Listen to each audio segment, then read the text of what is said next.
ఎమ్మెల్యేలు కనుక నియోజకవర్గాలలో పోయి తమాషా చేసిరనుకో రైతులు కొడతారు. అంత ఘోరమైనటువంటి వ్యతిరేకత ఉంది ప్రభుత్వం మీద.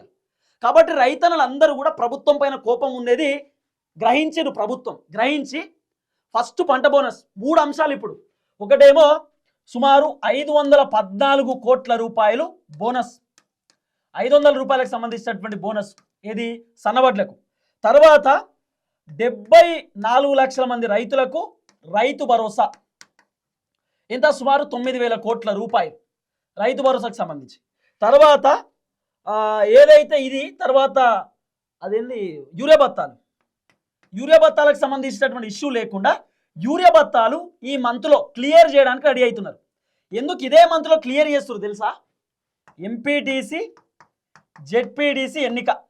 ఈ ఎన్నికలు రేవంత్ రెడ్డికి చాలా ఇంపార్టెంట్ ఎన్నిక. ఈ ఎన్నికలలో గనక రేవంత్ రెడ్డికి అనుకున్న స్థాయిలో సీట్లు రాకపోతే రేవంత్ రెడ్డి ముఖ్యమంత్రి పదవి పోయే అవకాశాలు కనబడుతున్నాయి. ముఖ్యమంత్రి పదవి నుండి రేవంత్ రెడ్డిని దించే అవకాశాలు కనబడుతున్నాయి. ఆల్రెడీ రేవంత్ రెడ్డికి చాలా టాస్కులు ఇచ్చుకుంటూ వచ్చి ఆ టాస్కులన్నీ ఫెయిల్ అయ్యిండు. ఈ ఎంపీటీసీ జెడ్పీటీసీ ఎలక్షన్ కూడా ఒక టాస్క్.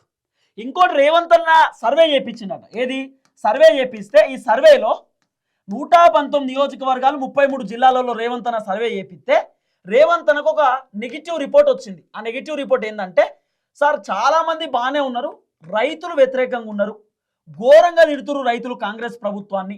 ఈ రైతుల వ్యతిరేకత ఒడగొట్టుకోవాలంటే రైతులు చాలామంది అడిగేటటువంటి మాట రైతు భరోసా 6,000 రూపాయలు, పంట బోనస్ 500 రూపాయలు, కౌలు రైతులకు 12,000 రూపాయలు. కానీ కౌలు రైతులు కొంత తక్కువ అడుగుతారు కౌలు రైతులు. కాబట్టి కౌలు రైతులను మేనేజ్ చేయాలంటే 500 రూపాయలు పంట బోనస్ రైతు భరోసా ఇవ్వాలి.